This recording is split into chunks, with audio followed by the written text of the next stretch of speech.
সোনা মায়ের রান্নাঘরে আপনাদের সবাইকে স্বাগত। আজকে দেখুন সরু চাকরি পিঠা বানিয়ে দেখাবো, কীভাবে বানাই দেখতে থাকুন আর সঙ্গে থাকুন। বানানোর জন্য 250 এখানে গমের আটা নিয়েছি, এখন দিয়ে দেবো। পানি নিয়েছি, পানি দিয়ে হাত দিয়ে ঘুলে নেব। চুলো ধরিয়ে তাওয়া বসিয়ে দিয়েছি, তাওয়াটা গরম করে নেব। চাকরি পিঠাটা বানিয়ে দেখাবো। করে নিয়েছি গমের আটা দিয়ে, নয় এইভাবে বানিয়ে নিতে হবে ব্যাটারটা। এই দেখুন একটু পুরানভাবে ব্যাটারটা তৈরি করে নিতে হবে। হয়ে গেছে,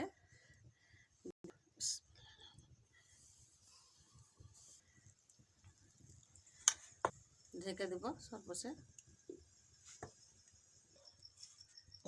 কত সুন্দর হয়েছে দেখুন,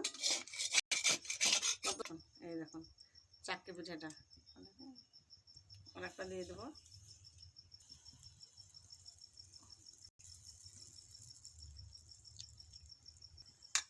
ঢাকা দিয়ে দেবো। কত সুন্দর হয়েছে চাকরি পিঠাটা, সে দেখুন। এই দেখুন কত সুন্দর হয়েছে সরু চাকরি পিঠাটা, কত সুন্দর হয়েছে দেখুন পিঠাটা, কত সুন্দর হয়েছে দেখুন। কত সহজে উঠে যাচ্ছে সরু চাকরি পিঠাটা।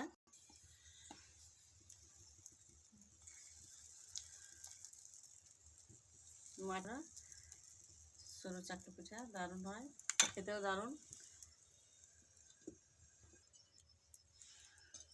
হয়েছে দেখুন, উঠে যাচ্ছে